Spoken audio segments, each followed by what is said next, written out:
On today's episode of Titus and Tate, Purdue is canceled. I hate them. Get them out of my face forever, Tate. Purdue. So here's the Wait, rundown. is this Coach Titus? Who am I with right now? No, this is me. This is a Purdue booster you're talking to, Tate. People forget this year, the Purdue Day of Giving. I donated to Purdue University. I donated $35 in honor of my mother, who's a Hall of Famer at Purdue. Wore jersey number 35. I earmarked the money to Purdue University. I gave him a note. I said, here's where I want this money to go. Number one, women's basketball. Number two, I want to, whatever fund it is that you guys have that you remind everyone Neil Armstrong went there, I want some of my money to go to that. Astronaut budget. Throw it in there. Number three, Mackey bathrooms. I want to help out with that. My $35 in my mind was going a very long way. Number four, fire Matt Painter. That was one of my demands. Get him out of there. I think he's not right for the program. Tate, since I donated money to Purdue University, since I became an official Purdue University booster, they beat Indiana in basketball at IU. They did not play Indiana in football. That game fell apart. The Old Oak and Buckets here. They have now swept Ohio State. Jaden Ivey hits the last second shot at the shot. I just wanted to say, I am done with Purdue. They're canceled. We just witnessed the Indiana Hoosiers being back. Everyone was saying Blue Bloods are dead this year. Indiana said, we're Blue Bloods. Hey, Indiana and UCLA both. UCLA big win at Cal that they almost gave away. Huge. But the Hoosiers are back, Tate. That's Arizona also. Another Blue Blood. It's Miller time. What a night for the Millers. We're going to talk about Indiana a little bit. We're going to talk about we have an awesome Pac-12 update, by the way. This is the biggest Pac-12 update in show history. Larry Scott is out. Yes. It's over. Ding dong. Ding dong. The fallout of this, the reactions I've seen from Larry Scott being out or parted ways, or we'll talk about the terminology because that's part of the story. It was a mutual decision. Yeah. Definitely mutual. The response to this has been absolutely hysterical. So we have a juicy Pac-12 update obviously coming. Also, we're going to talk a little Alabama. I want to talk the Crimson Tide rolling. They're absolutely rolling. So. And we doubted. So we're finally back on the bandwagon. And the SEC in general, we don't really know, but we do know that Nate Oates, a.k.a. Nate Goats, is here to stay. So that's good news. We got Andy Katz, too. Andy Katz is back this week doing tier talk. We had him on for a little while and talked to him about his tiers and broke them all down. So we have a jam-packed show. We're going to talk about the Hoosiers, Larry Scott, everything else. All right, set it at the top, Tate. We're doing this Thursday night. Just saw the Hoosiers take down Luka Garza and the Hawkeyes. The best offense in college basketball went over 10 minutes without a field goal. I'm going to pat myself on the back for this because when we were setting up the schedule for doing the show today, we looked at the slate of games tonight. Our producer, who I won't throw under the bus, but she goes, hey, do you guys want to record at like 3 Pacific time, or do you want to wait till this Indiana-Iowa game? And I said, we're going to wait to the game because the Hoosiers are pulling the upset. And I've said that every single game Indiana's played that they're going to win. I am very bullish on Indiana. I have been since we saw them in Asheville. And they continue to lose, and it's become like a huge frustration for me because I do believe that this team could eventually be good, but at the same time they were 8-6, and it's very, very frustrating. But what happened tonight is kind of what I envisioned happening with Indiana basketball, which is they beat the hell out of Luka Garza. They played unbelievable defense. Indiana can be one of the best defensive teams in the country. Their problem is they just can't score, but they were making it happen tonight because Iowa can't play defense, and there you go. And there you go. Indiana leads the country in good losses, and I'll say that again. They lead the country in good losses every single time you watch Indiana play in a game against a team that is probably, like Texas, for example. That was probably the one game that they didn't really compete well and was a bad loss. And every other game they've been in. But Texas is awesome, and Texas is going to do that to a lot of teams. And at the time, we didn't quite know that. But now we do know that. We see the other side of that. So that was now not a bad loss. Providence is a team that's now, just beat Creighton. Indiana beat them, so they have some quality wins on the back end. And tonight was the signature win, right? Archie Miller, we've been waiting for Miller time. He told us he needed the facilities updated. He needed all these things in place before they get a signature win. Tonight was that win. Are you saying this is a program win? This is a program win, folks. Wow. Yes, officially on the boards. Wow. Mark it because Iowa, North Carolina played at Iowa this year, and Iowa made, I'm not sure, but I would say probably 43s. I know that's historically not possible, but in my mind, they made about 43s. In this game, Indiana played great defense.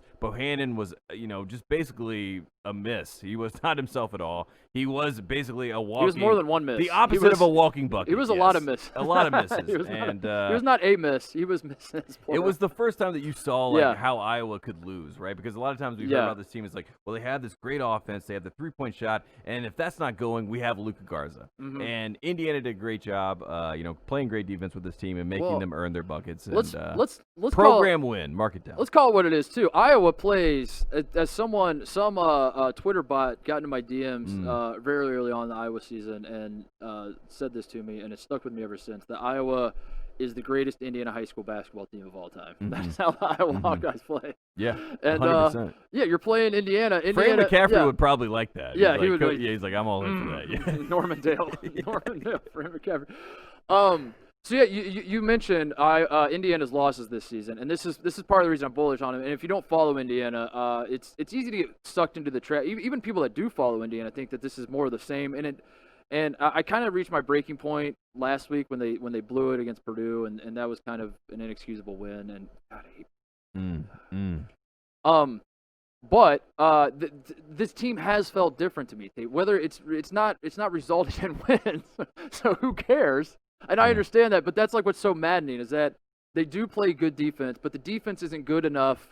Their offense has been so bad at times that their defense isn't good. Like they're trying to pull off the Tony Bennett. Yeah. But Tony Bennett historically plays like literally the best defense in the country, just lockdown defense. Indiana's not quite there, and you have to play that if you're going to be abysmal offensively. And they're often, and it's just like been so frustrating to watch that, but it has felt different than the past couple years of Indiana. So I'm talking myself into believing. And then you look at their losses. Their record is not great. 8-6 going into this game tonight. Now 9-6. But as you said, the losses, like they lost to Texas, who's one of the best teams in the country. They lost on a buzzer beater in overtime at Florida State. They lost in double overtime at Wisconsin. Purdue was a bad loss. Northwestern, Chase Audees just like goes. He becomes invincible at the end of the game, which they still lost to Northwestern at home, but like. If you watch the game, it was like, my God, Chase Audees could just throw a hook shot at it. He's making everything.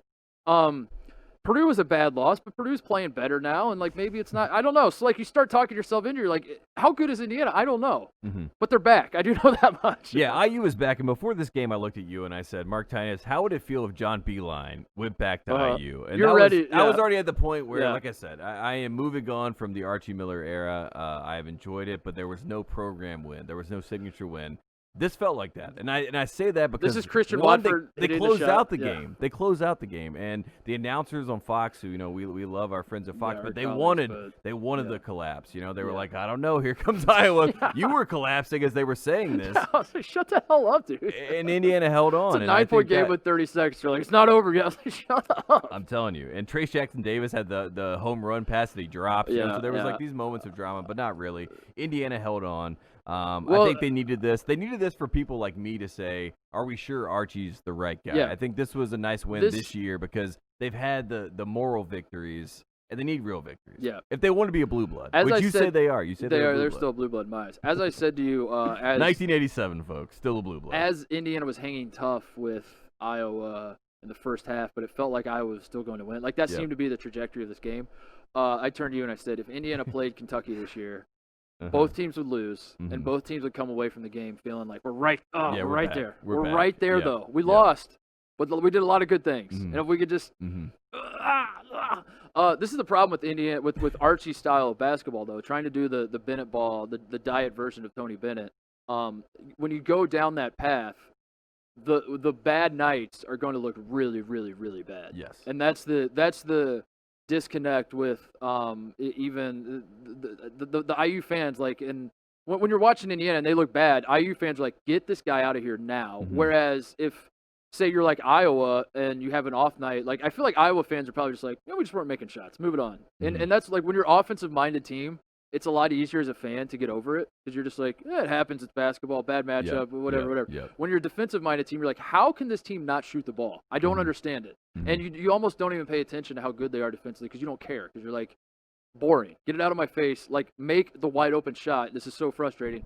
So it's nice to finally see the other shoe drop of, like, what good Archie Miller basketball could look like, which is like you lock down the best offense in the country like this. Yeah, and Indiana, at the end of the day, I think that they have figured out that they are better than a one-dimensional team because we saw, down in Asheville in the Maui Invitational, they wanted to just do everything through Trace Jackson Davis. It was a very one-track mind. This is how we play. This is how we're going to run offense. And I'm not necessarily saying that's the worst thing because we know he's an All-American and we know he's going to be, first team, second team All-American at the end of the day. but they have played like Race Thompson is a solid option. Like we don't have to do everything through Trace Jackson Davis. Yeah. I know that is what we have been fed. And they have some talent on that team, and when I like where they're headed. When I like where they're going right now. When Franklin catches the ball and he looks to shoot it instead of looking at like where Trace is, that's a win for everybody. That's all I've ever wanted. That's all I've ever wanted. That's basketball. We like to see that. They got to figure out the free throw situation though. They are dreadful from the free throw line to the point that Coach Titus texted me tonight. I as Indiana was pulling away, I just sent a text. What were they, like 9 of 21 or something ridiculous? I knew they were. At one point, they finished 21 of 35, like 60%, I think. Yeah. But I texted my dad. I was like, Hoosiers are going to do it. And he wrote back, and he's like, how? He didn't even say, like, yes, this is awesome. He just said, how can you win in the Big Ten in the road, a Big Ten game on the road and not make free throws? I don't understand. Mm-hmm. And I was like, because they're playing great defense, Dad. And he's like, the defense is great. We got to clean up these free throws. Yeah. So at the end of the day, not a program win. I take it all back. Coach Titus says no. So sorry, Hoosier fans. I love my dad because the reason I talk about it so much is because my dad he's special to me, but he's also like everyone listening to this that is my age that grew up in Indiana. Their dad is saying the exact same thing. They get it. Yeah. Like, that's my dad. He's never happy. It's like free throw. You gotta make it. You blew out Iowa on the road. We didn't make him. If we would have gone 25 from 35, where's Coach Knight when you need him? So you're saying this is Watford hitting the shot against Kentucky? That's what I felt like until you said until Coach Titus said no. So I'm back out. Can we pivot? Can we pivot? Talking about the Miller family and big wins. Sean Miller, who looked like he was about to have an aneurysm, yelling at the refs late in this game. I'm going to be honest, and hopefully our listeners value this honesty. I was locked in on Indiana, Iowa. We had the game on, the Arizona game. I saw the final play, and that's about it. Yeah, it was a Lorenzo Charles S play. It was an air ball by, we believe, James Akinjo. And if it's not him, that's who I thought took the shot. Who cares? No one's watching. It was an air ball. It turns into, like I said, a Lorenzo Charles 1983 moment where, you catch the air ball, you lay it in right before the buzzer goes off, and you win the game. Everyone celebrates. Bobby Hurley, quick off the floor. One of our favorite things in COVID basketball times is that obviously we don't do handshakes anymore, but the team that wins, the coach gives a toodaloo. The toodles. The toodaloo. Toodles, thanks for coming up. Great to see you guys. And the other coach is furious, and he's basically trying not to give the middle finger on the way out. And that's what Bobby Hurley gave tonight. Sean Miller was very excited. And it was great to have both Miller brothers win at the same time. Yeah, we haven't had that in a long time, so that's good. All right, so let's just get out. That's the segue to what we really want to talk about, which is the Pac-12 update. Yep. Larry Scott's gone. He's out. As you said, ding dong. The witch is dead. Is the response from Pac-12. There he is. Pac-12 Nation, we'll call it. Yes. The Pac-12 fans of Pac-12 schools. They've been clamoring for this for years. Background for those who don't know much about Larry Scott, don't know why he's so hated. First of all, Ryan Russillo, our former colleague at The Ringer, did a video breaking it down really well. I would actually just recommend go watch that. Yeah, it honestly touched on everything. It did seem like Russillo had like a vendetta against Larry Scott for quite some time, that he like pieced this whole thing together. It was really great. I watched it again today to take notes to remind myself of like what all is bad, because I know a handful of things about Larry Scott, but I was like I want to kind of get into and then I watched it and I was like, it pretty much covers it. I don't need to add anything. But if you're not going to watch it, so Larry Scott, he got the job as the commissioner of the Pac-12 in 2009, I believe. The Pac-10. Pac-10 at the time. Yes. In 2009, sorry, I had to burp. Excuse me. He was not a college administrator, and this is unusual in college sports. Usually the guys that become commissioners were commissioners at other conferences. They were athletic directors, as we saw with the ACC, the Northwestern's athletic director, for example. He was a guy who just worked in tennis. He worked in tennis for like 20 years, professional tennis, women's professional tennis. He struck some sort of deal with he used Serena Williams, huge celebrity at the time, which she's still a celebrity, but she was this is her zenith in 2009, and so he was like, hey, Serena Williams is awesome, we should get her in front of more eyeballs, and everyone was like, that guy's a genius. Like, we should hire this guy. Let's hire that guy to run our whole goddamn conference. Oh my god. Yeah. Head exploded. So he becomes the commissioner. He's already in over his head. And we don't need to go over the whole thing. I have a few bullet points though. The Larry Scott tenure will be summed up with this for me. Number one, the move of the offices to San Francisco to to make inroads with big tech. Like this is being talked about a lot now that he's gone and everyone's throwing dirt on his grave. Is he moved the offices from some suburb in the Bay to downtown San Francisco, where the operating costs went through the roof. And the idea was we were going to make relationships with big tech. And did he not look at a map? Does he not know where Silicon Valley is, Tate? I'm very confused by this. No. It is not. As it turns out, it is not in downtown San Francisco. Yes, it's fun. It's funny. Like you could be in San Francisco and you could drive by the Pac-12 networks, and it kind of it sneaks up to you're kind of confused. You're like, oh, it's right there. Like I had a few friends that worked there that moved from LA to go up there, and they were just like, yeah, it's nothing. It's the abyss, and I think that's one of the things that probably sticks out for him, and also he's Captain Hindsight. I think that is what I've learned on his way out. He is, we always joke about the ability to manipulate the narrative in your favor and being able to tell stories in the right way that kind of gets you, the bright lights. And he has now come back to say the reason the Pac-12 network, is still not on. I'm pretty sure you still can't get it on Dish or you can't get it anywhere. It's literally not anywhere. Well, people don't realize this. You literally cannot watch the Pac-12. Well, according to him, that was by design, and it had nothing to do with football. And then his last thing that he says in this quote, when he says it was by design, it was about Olympic sports always. He said, "But hindsight is awesome." So Larry, it wasn't hindsight. It was like it was in the moment. People were yelling at you. It was just sight right now. The Pac-12 network, and again, this is something that a lot of people don't know. It's like the Wu-Tang album that Martin Shkreli bought, where they had one of them. He bid $2 million on it. That is the Pac-12 network is on a floppy disk, and one guy in San Diego bid $7 million on it, and he puts it into his hard drive, and that's how he watched it. It works. He's a big UCLA fan. He gets to watch the Bruins, and that's it. And he's the only guy that gets to watch the Pac-12 network. That is the other bullet point to me, though. If fast forward 30 years, and my kids who are very locked in onto the inner workings of college sports, and like, Dad, tell me about Larry Scott. I heard a lot about this guy. What was the Larry Scott era like? You lived through it. I'm going to bring up the move to downtown San Francisco. That's hilarious.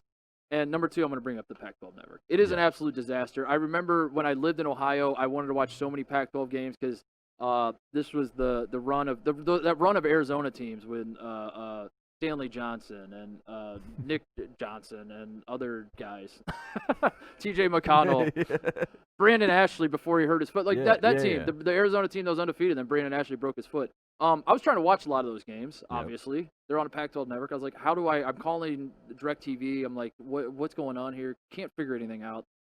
Finally, I moved out here 2 years ago, and I thought, well, I'll be able to watch the Pac-12 network now. I still have no idea how to do it. In fact, I Googled the other day how to get Pac-12 network, and like the results were like something else. It had nothing to do with Pac-12 network. It was like, are you sure you want to do this?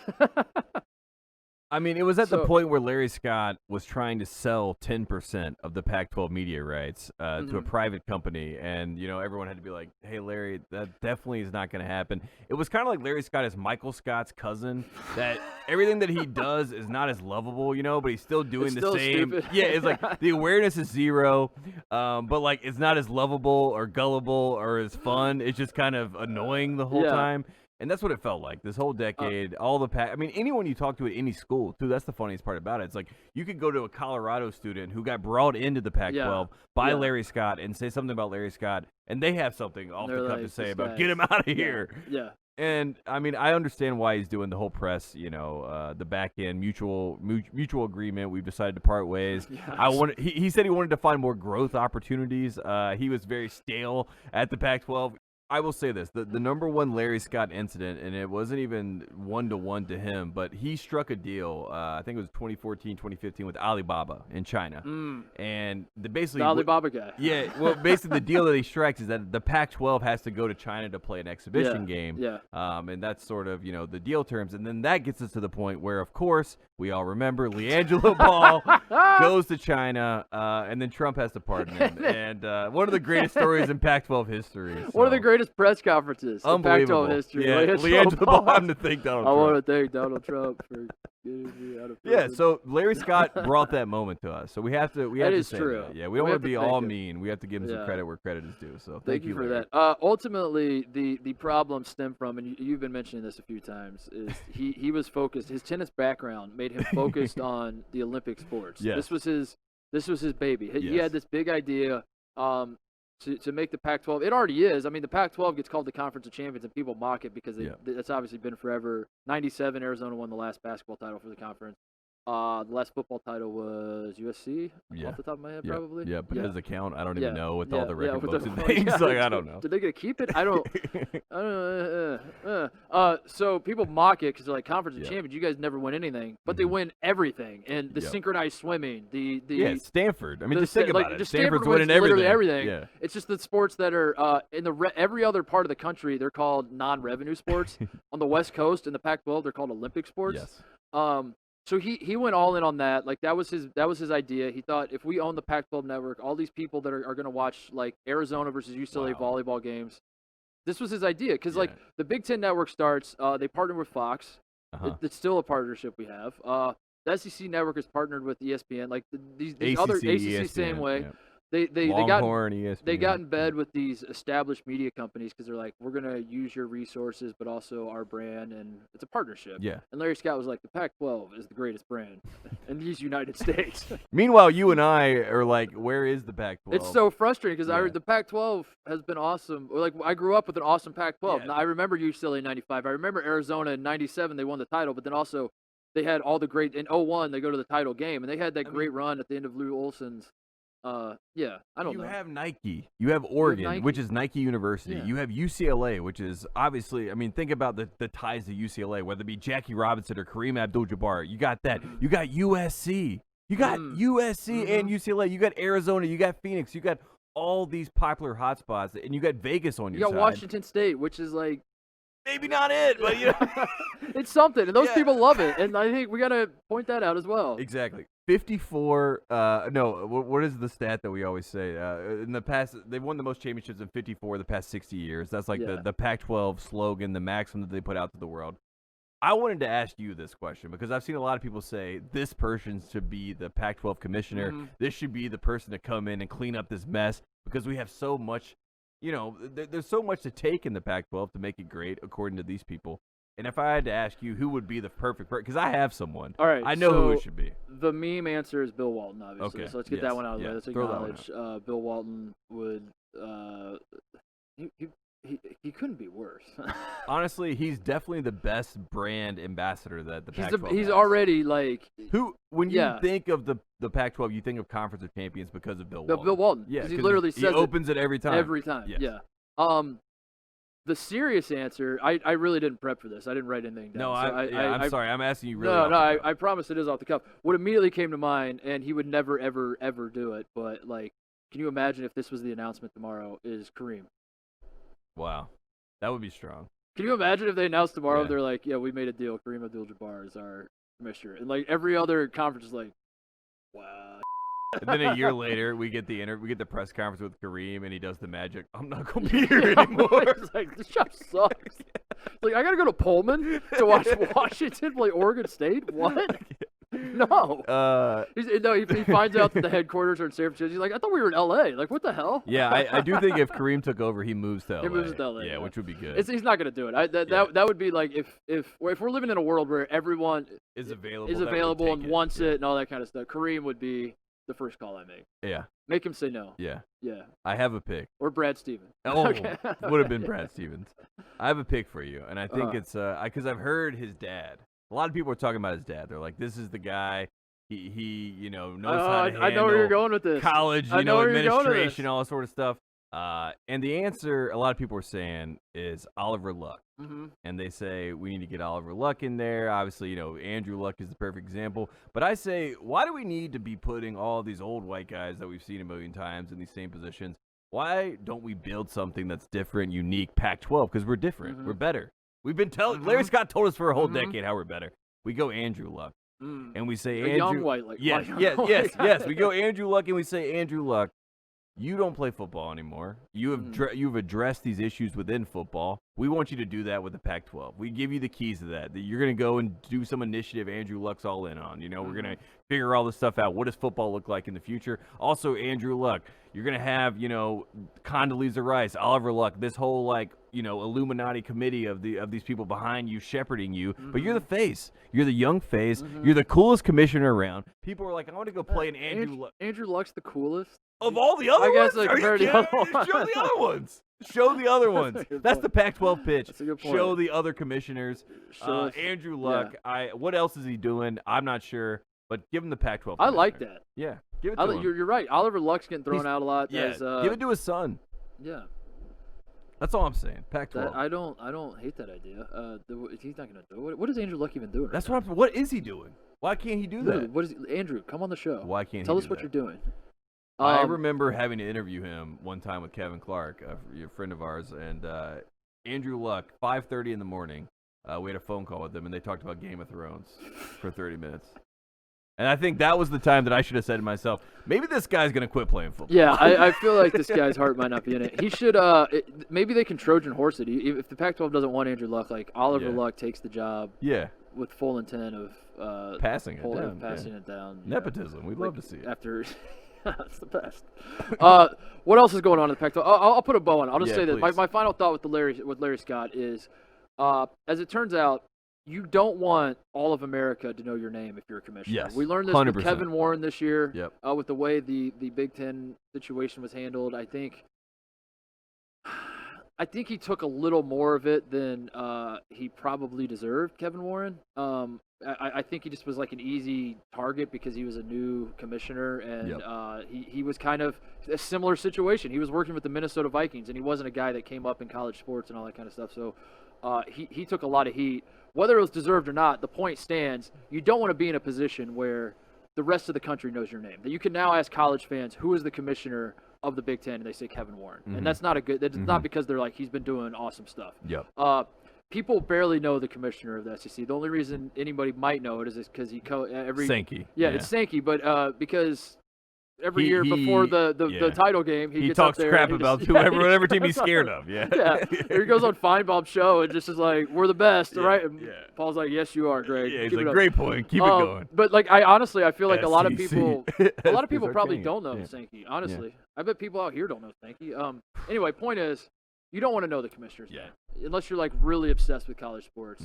You don't want the general public to know your name. And I feel like Larry Scott might have been the most famous commissioner. When Jim Delaney stepped down, I feel like Larry Scott was the most known commissioner in the country for bad reasons. Who is the hardest person to hire? Adam Gase to be your offensive coordinator, or Larry Scott to be working for your conference in some capacity? Because I do think that Larry Scott is going to get another job somewhere, I presume, or at least try to. He's going to work at the WAC. Exactly. What conference gets that and is just but he's not in charge. He's just helping us out.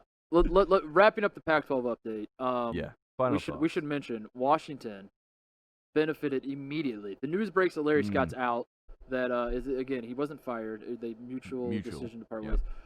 In Washington, a team that was 1-11 going into this game against Colorado. Good guy of the week this week, Mike Hopkins. A team that you said has a lot of moxie. Now that moxie led to one win. I believe it was over. Was it over Seattle?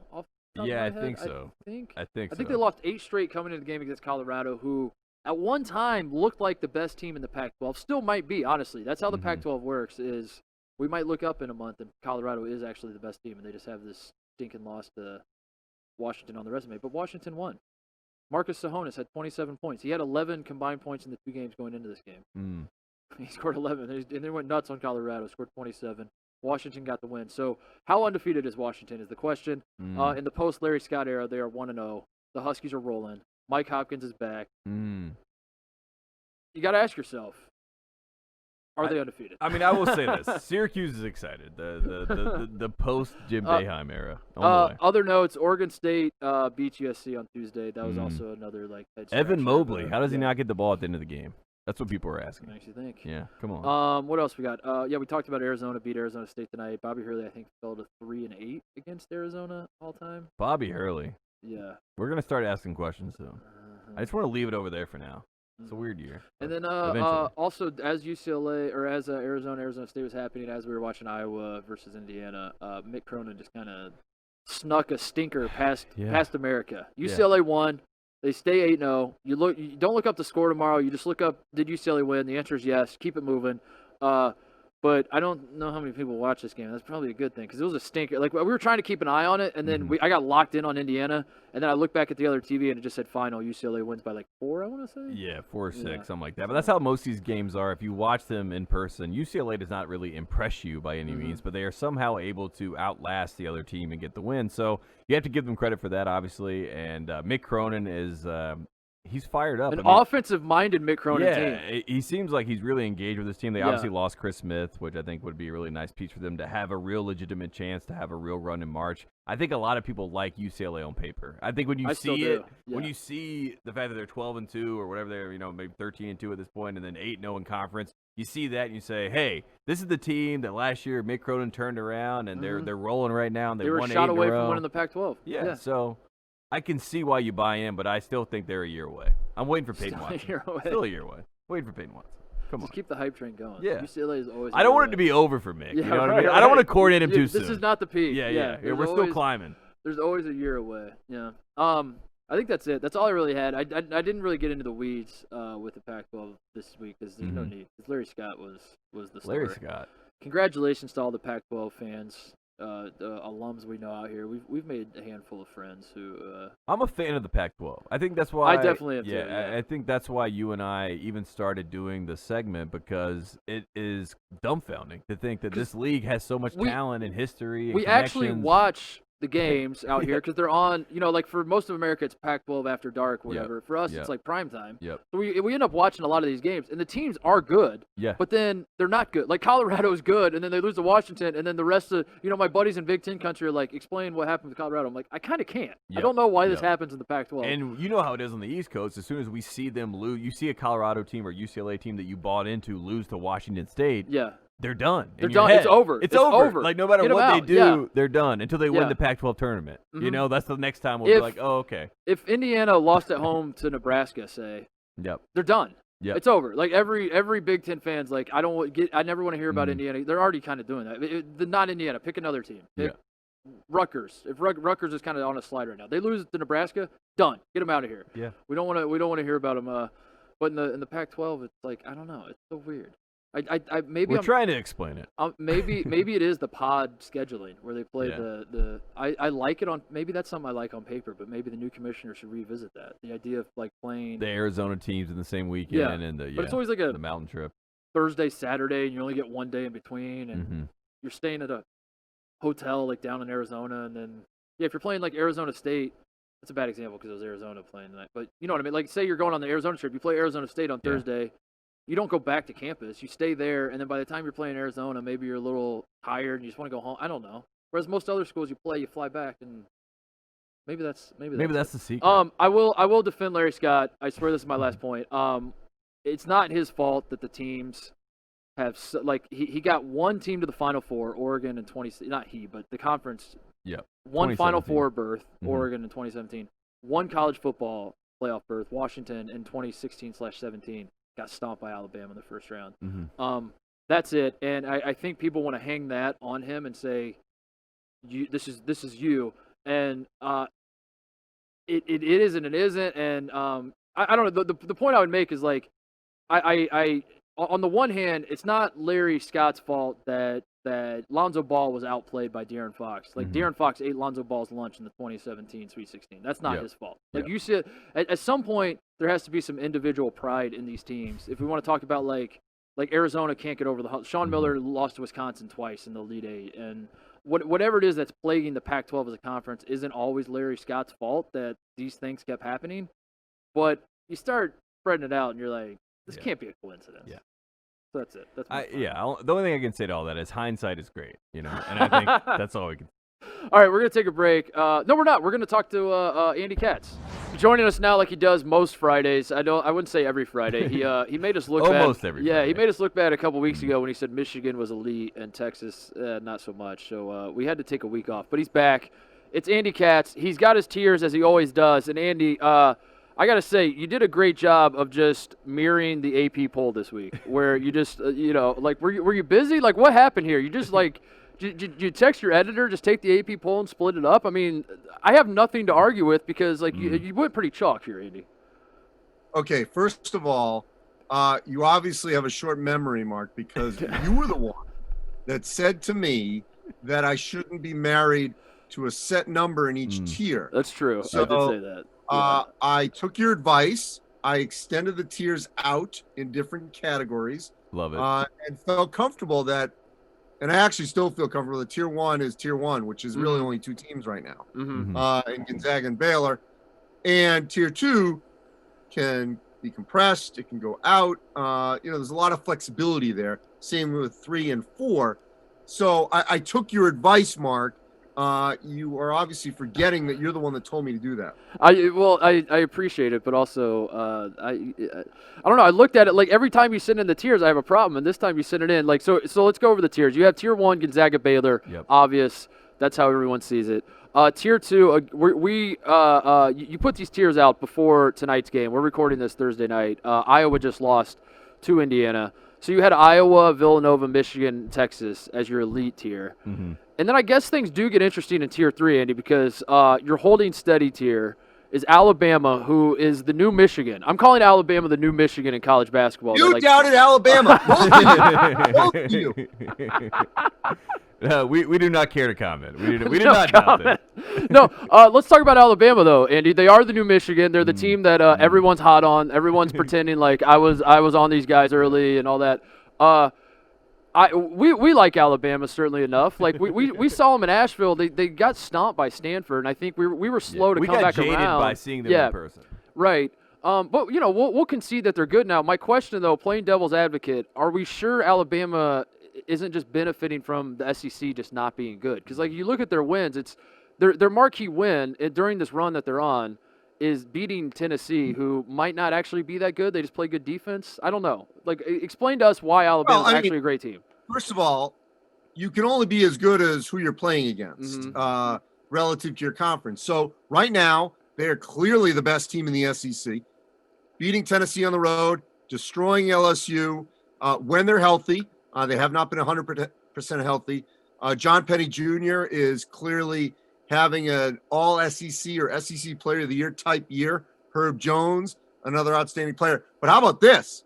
Nate Oates calls out, if you remember, Coach K a while ago. Then he took the comment back. Now look where Alabama is, and also now look where Duke is. Kind of interesting that,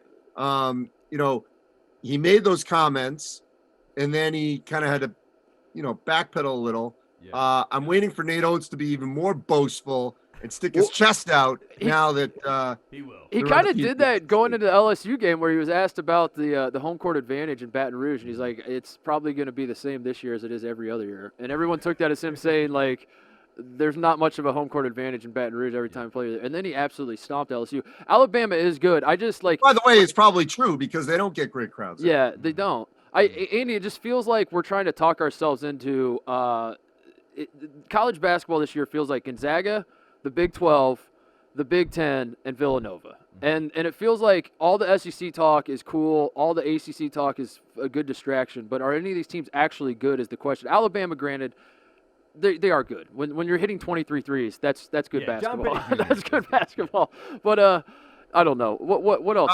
Can I adjust your comment there? Okay. Please. Because I would say that it's Gonzaga, Baylor, okay? Yeah. And then I would put Villanova, Texas, and the Big 10.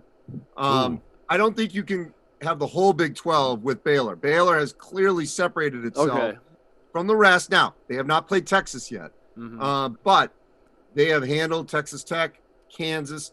So I would still keep Baylor with Gonzaga, and then you could then cherry pick out Texas, Villanova, and the Big 10 as a unit.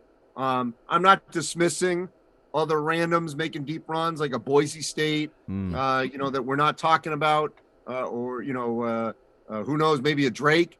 But I agree with you that it has shrunk, and I don't really see a Final Four team out of the SEC or the ACC. Yeah. Or the Pac-12. And Andy, you mentioned Villanova. You said they're right, below that tier 1 of the title favorites, but they had the 3-week break. They come back against Seton Hall. They don't look great. Should we be so high on Villanova? Should I be worried about Villanova at this point? Because they obviously don't look the same as they did before. I don't think it's fair to judge them yet. I mean, they went on pause, came out for, I think, 2 days, went back into pause. And then for them to come out in their first game be Seton Hall, which is a pretty good squad. Yep. And they ended up holding on and winning late. Because the one thing that that coaches and players have told me, when you come out of pause, the 2 things that you really have to watch are obviously conditioning, because you're not conditioning it the same way. And then the rhythm with each other, the connectivity. And, you can lose a little of that because you're not on the floor together. A lot of times these teams are coming out of pause and they're trickling in. They get 1 guy work out, 2 guys, 3 guys. And it really ends up being maybe a couple of days before they actually play together. A great example of this, of a team coming out of pause and has been completely a different team, is Clemson.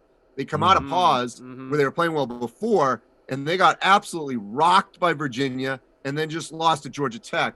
So they've taken a complete 180, pre-pause, post-pause. So how much do you think that'll matter for the selection committee? Is that stuff going to matter, in your opinion? Should it matter? Yeah, is it hard to parse through that, like pre-pause, post-pause, who they are now? Yes, because the tournament is in March. It's not in November, December, or January.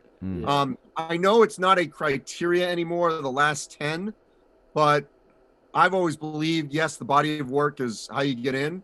But, I still want to see teams that are playing well. I don't want a team that maybe had this great run and has lost 8 in a row, but, maybe before that they won 20 in a row and are 20-8. You talking about Northwestern? I would pause on that team if they're not playing well and completely limping into the tournament. So I wanted to ask you about I had this other thing written down that I need help making sense of. Tate and I have been trying to make sense of it. We're struggling. You're a much bigger brain than us, so we're calling in the big guns for this. Minnesota. We noticed Minnesota is a tier 4 team for you. They're rising.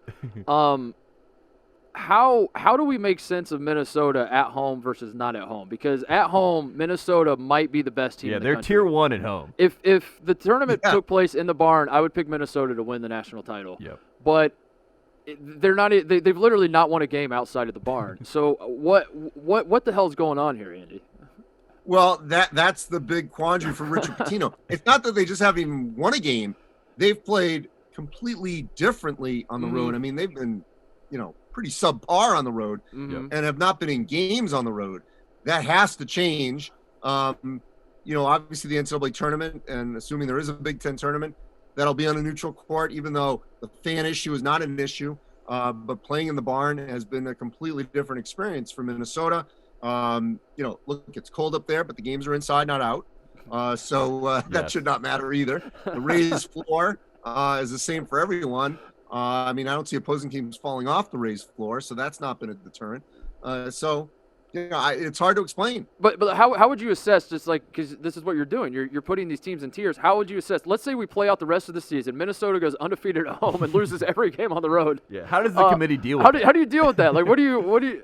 I've never seen anything like this before to this extent. Well, they're going to obviously get in, but it's going to affect their seed. It has to. What does Oklahoma State have to do to get your respect? This is a great final question. We'll leave to get America's respect? They have arguably the best player in the country. Yep. Probably not. Luka Garza is going to win national player there, but Cade Cunningham might be the most talented player in the country. Has been just as good as advertised. The Cowboys have not lost by more than 1 possession, which technically makes them undefeated in my eyes. Their last game, game of inches. Their last game, they gave the Bill Self special. They beat Bill Self. At home. They beat Texas Tech at Texas Tech. Why are people not talking about Oklahoma State? Is it just because there's this idea that they're not going to make the tournament? Is that it? First of all, if the tournament were today, they would be in. Yep. So that's still, people have to remember that. And Mike Boynton's done a good job of reminding people of that. Secondly, don't forget they did do that collapse against West Virginia, so we can't erase that from our memories. So they had that. They looked great before the collapse. True. By the way, they win social media with the walk-on scholarship at Walmart. I don't know if you saw that.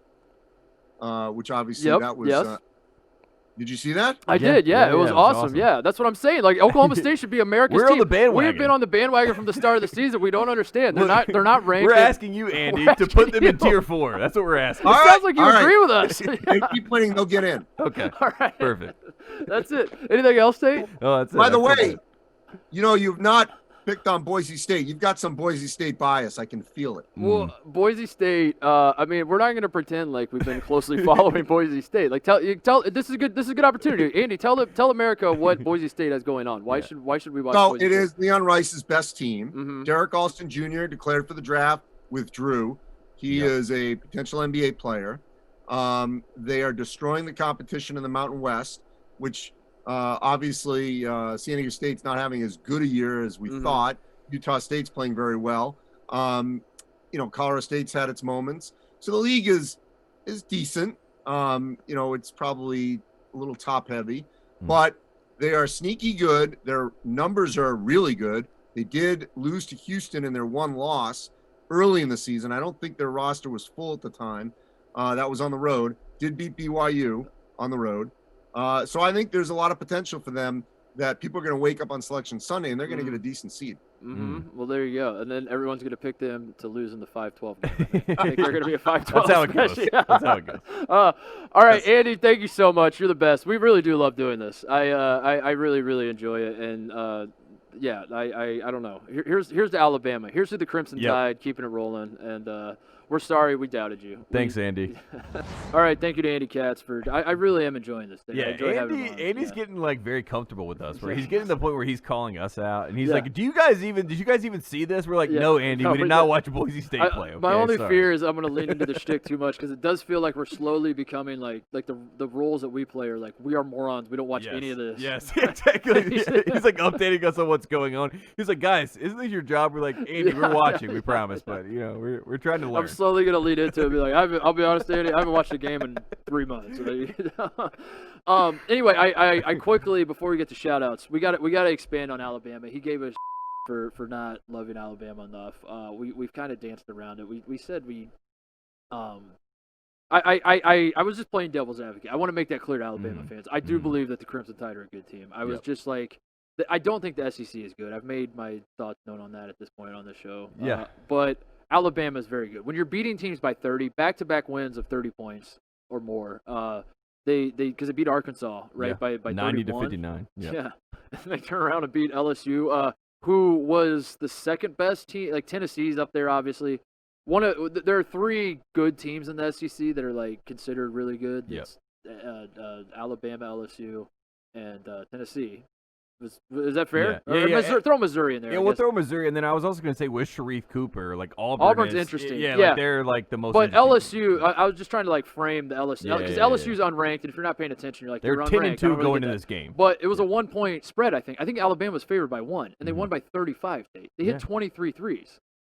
It's insane. Did you see the shot chart? Yeah, I watched all 23 threes. They did a compilation of them all. Yeah, it's insane.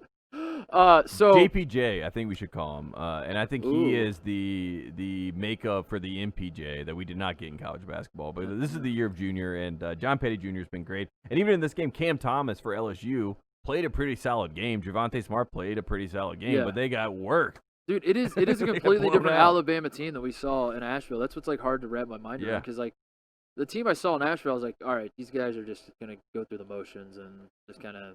Whatever. I mean, the question needs to be asked: what is Nate Oates saying to these recruits about girls? What does he know? What does he know? I love guru. I had this question. Last thing on Alabama for me is they are now, I believe, 7-0, 8-0, 7-0. They're undefeated. Yep. However you slice it. And you're the undefeated guru. How undefeated is Alabama? I went back. I crunched the numbers. And by that I mean I just looked on the sports reference pages. And I was interested at which teams in SEC history have gone undefeated, have run the table. And I don't know if we're ready to have that conversation with Alabama yet, but I looked at Alabama's schedule.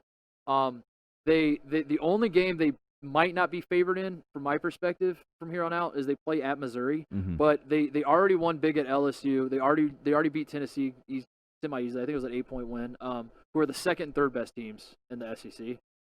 They do not play Tennessee again. They do not play Florida again. The schedule is favorable for Alabama from here to run the table in the SEC. And you go back and you look at undefeated SEC teams. We have 2015 Kentucky was the last time it happened, obviously. 2014 Florida, who was one of the great all-time teams that gets forgotten about because they kind of choked it away against UConn in the Final Four when Boatwright clamped up Wilbekin. 2012 Kentucky won the national title. 2003 Kentucky, who I believe was a 1 seed that year, obviously. And did they lose was that the UAB game? Was that the game they lost to or was that? Am I thinking of a different? I think it might be. I think it was UAB. I mean, it seems like. I think that was the UAB game when we had the pass over the head. And this is Mark Godfrey. Mark Godfrey was coaching them, right? Yeah. I think it was. 96 Kentucky, one of the great all-time teams in college basketball history. And then the last time, so basically you have George Clooney came to that Final Four in 1996. Sports? Right? Yeah, sports. We forgot about that. We have 4 Kentucky teams and a Florida team. If you're keeping track of that, the last time, so from 1996, if you the time before that, you go all the way back. The last team to do it was 1956. There was a 40-year gap, and the team that did it in 1956, the Alabama Crimson Tide. So makes you think. I don't know what it makes you think, but it makes you think something. It makes me think that Nate Oates. I think a lot of people. Andy just brought it up. I mean, we all called him out for the bravado. We all called him out for calling out Coach K, and then we double called him out for walking it back. And I think the reason he walked it back is because, Coach K called him, and Coach K probably told him to walk it back, and I think that he did that. But he obviously believes in what he's doing. This is the same guy that took DeAndre Ayton in Arizona as a 13 seed and worked him. I mean, just worked at a time when Arizona was the villain in college basketball, because this was the DeAndre Ayton team. This is everything. Wiretap, Schleybock. And Nate Oates said before the game that he thought his team was more talented, and people laughed at him. Yeah. And then they proceeded to work him. And you know what I mean? So like Nate Oates is all. Did Khalil Mack play in that game? I mean, I hope so. I think so. I hope so. I think he guarded Ayton for DeAndre Ayton's purposes. But I think as far as being undefeated, the games to watch for Alabama, they have Kentucky on Tuesday. That seems like a very John Calipari game to win to get a little bit of to keep stringing it out. And then they also play Oklahoma in the SEC Big 12 on Saturday, January 30th. And I do think the Big 12, I think Lon Kruger in general has a really well-run team. I'm not saying Oklahoma's a team that's going to make it to the tournament or anything or make any noise, but I like the way that they play. Brady Manick. We love Brady Manick. So I could see that being a slip-up game, because if that were to happen, then we have the narrative, how bad is the SEC? Right. Because a mid-level Big 12 team just worked the best team in the SEC. So I'd watch out for that. But if they get past those 2 games, I feel really good about NATO. Yeah. But so I don't want to put the cart before the horse. They're very undefeated. They're very undefeated right now. We're not lowercase undefeated. Yeah, we're not calling it as though it's like the way people are kind of calling Gonzaga regular season undefeated right now. It kind of feels like that's where we're headed. I don't know if that's where we're headed yet with Alabama, but I'm ready to start having the conversation. That's all. Yeah. Maybe they could run the table in the SEC. Maybe. I don't know. Right. We'll see. Nate Goats. We'll see. What else is there? Duke lost. Thank you, Lord. There are good days. It is a good year because Kentucky lost and Duke. Kentucky lost to Tom Crean in Georgia, and nobody cares. At the buzzer, nobody. You and I don't kind of at the care. Buzzer, Yeah, we're not even going to talk about it. Duke lost, and we're not even talking about Duke because and nobody cares. Nobody cares. Yeah. And going into this game, if you watched it, the ACC was really set on one thing, Mark Titus, which is Matthew Hurt is leading the ACC in scoring. So therefore, Duke's own Matthew Hurt is the ACC Player of the Year. Luckily for everyone in America, there happens to be a man on Pittsburgh by the name of Justin Champagnie, and he has a twin brother. What a name! Great last name. Great name, and he also, had some moments already this season. Had a game-winning shot against Northwestern that we remember. But anyways, Champagnie going into this game is fired up. He has 31 points, 12 of 15 from the floor, 14 rebounds, but he was 8 for 8 inside the three-point line, and I want to say it was clinical. It was like he reminds me of Brandon Clark a little bit that went to Gonzaga. He's not as tall as Brandon Clark, but he's very bouncy and rangy, and he's very active, and it just feels like he has another gear, and he really cares a lot more than everyone on Duke, especially Matthew Hurt. So he's wrecking Matthew Hurt this entire game. His brother, I love his brother. They were supposed to play together. They're twins, and I told you before the podcast, I've made a switch. We came into the season. We had a pair of brothers that we bought into. and we said to the world, we're Hausers. We're right. Hausers first. This is a Hauser brother podcast. We had the Hauser Bowl that was coming up. The Hauser mystery was going to be was one's better. Yeah. Exactly. Yeah. It was going to be a great year. And I'm done. I'm done with the Hausers. I am officially on the Champagnes. I have chosen the Twins. I have bought into the hype. Justin Champagnie, ACC Player of the Year. I'll say it here now. Leading the ACC right now in scoring. Had a signature performance against the Duke Blue Devils. And I think after that game, Jeff Capel, the first coach to ever beat his, the man that taught him everything outside of his own father, Coach K, beats him, first former player to do that against Coach K. Is he really? Yeah. I didn't know that. And I think that at that point in time, Coach K looked over and he finally saw what he hadn't been able to see. Sometimes things are so close that you can't really take it and respect it for what it is. And I think this was the first time that Coach K looked and said, man, I actually miss Jeff Capel. And I actually like what Pittsburgh's doing over there. And that actually looks like a Duke basketball team. And I actually think that I miss Jeff Capel. Number one on the successor power ranking. I think he's looking at Shire in this game, and he's like, you got no answer for Jeff Capel. You got no answer for Justin Champagnie. And Justin Champagnie is a Brooklyn kid. He is not a highly touted recruit. His brother's at St. John's, right? His brother's at St. John's, yeah. And his brother, he was such a low-profile recruit that they were going to go to prep school together, he and his brother. Yeah. The Champagnes were going to go to prep school. This is last year. And anyways, Justin got the offer from Pittsburgh. He gets talked into it by Capel. He's like, I see a lot of potential here. But he worked his ass off, and he becomes great. And he leaves his brother. His brother's like, well, I'm not going to go to prep school if you're not. They're kind of like Morris twins. They want to stay together. Yeah. And so he goes to St. John's, and then he balls out. And I'm like, man, I love the underdog story. I love the Brooklyn basketball players going to Pittsburgh. The last Pitt player to get drafted was Lamar Patterson in 2014. So all that to say, Justin Champagnie, I'm all in. Who cares that they beat Duke? We need to buy into the fact that Justin Champagnie, Jeff Capel, Pittsburgh basketball is back. We should settle it by, we should have a Duffy this year, the Brothers of the Year. Yeah. Champagnie, the Hausers, the Millers. Yeah. I mean, the Millers are the working Hurleys. overtime tonight. The Hurleys are out.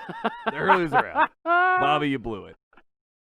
No, but I'm all in on the Champagnie. I will say, I was biased going into the year. I was all Hauser, all everything, and I was wrong. Hausers. I just want to say that I still believe in the Hausers only because Virginia is still good. Like I think people were. I don't want to talk about Virginia. Yeah, I know. I think people were too quick to bury Virginia. I don't think Virginia's done. Michigan State. I buried them. I dug the grave.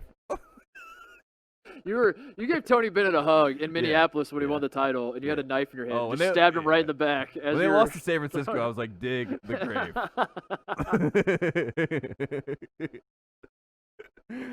Oh, they're back. They're undefeated in the ACC, as we all knew they would be. All right, let's wrap it up. Shout-outs, closeouts. What else? What have we not hit? I want to shout out to Cole Anthony. Cole Anthony is in the NBA right now, and he hit a buzzer beater. Yeah. 15th pick in the NBA. Hit a buzzer beater over the Timberwolves. But the most impressive part, Mark Titus, before he hit the buzzer beater, he hit the three before that. And I think a lot of people, if you didn't watch the game, you don't realize that they were losing. And Cole Anthony made 6 straight points, 2 straight threes to win this game, one of them being in the last seconds. I don't know. Cole Anthony, I did not have a great year with him at Carolina, as we all know. It was very up and down. But to see him thriving, wearing his dad's number, it warms my heart. And we have some friends that work for the Magic that are close to the program, so we like to see them succeed as well.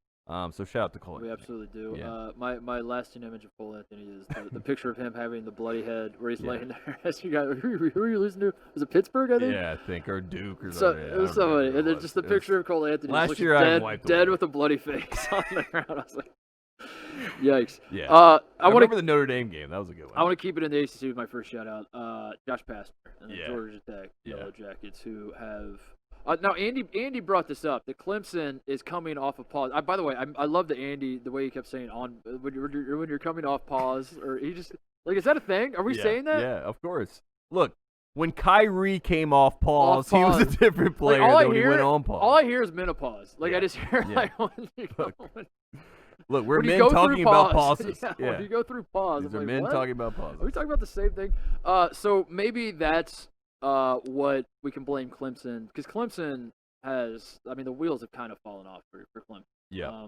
As of late, they look like the best team in the ACC. They look not very good right now. But shout out to Josh Pastner nonetheless. I didn't watch this game, so I'm not gonna pretend like I know what happened. But I did see the picture of Josh Pastner wearing the big Andy Reid face shield, and he gave a really good toodles to Brad Brownell. I honestly really, think he's got the sideburn. Dude, his sideburns are so thick. Josh Pastner looks like he's in a 70s movie. Yeah, he looks like Fear and Loathing in Las Vegas with Josh Pastner or something like that. He's great. Oh, the Toodaloo is awesome. Shout out to the guy who was DMing us. Oh, the Clemson guy. The Clemson guy, who I didn't even know. Like, I don't check my DMs. Like, I guess I have them open. I don't realize it, but every so often, like, I'll get a notification, whatever. So I get a notification. The guy or I click on something and I see a message that just says ignore all that. So then I'm like, all right, well now I have to read what you're saying. So then I clicked on it, and some guy has been DMing us the entire Clemson season. That's like, you guys are idiots. Clemson is actually good. He is a former manager of the Clemson basketball team, by the way. The guy obviously listens to the show. He knows, you know who we're talking about. But to his credit, he kept DMing us as Clemson was winning. He's like, get on the bandwagon, you dumb bitches. Like, we're awesome. Here's why we're awesome. Here's why you have it all wrong. And then the last message we're like, we suck. Ignore everything I just said. This is what he said. He said, saying Clemson shrivels up when the big show comes to town is ridiculous. We beat 3 top 5 teams at home last season. Sorry, reacting as I listen. Thanks again. And then he responded 3 hours later and said that Alabama win is looking even better now. And then, 6 hours later, he said ignore all that. Back to the drawing board. Which is so funny because, like, I didn't see any of it until he said ignore all that. Yeah. So I didn't even witness it in real time. Anyway. He was very upset with the Tate Frazier takes on the ACC update. That's what he was responding to. Because I said that, now all the teams that are actually better than Clemson were better than Clemson. And then he was arguing at the time. Right. Yeah, fine. Right. Thank you.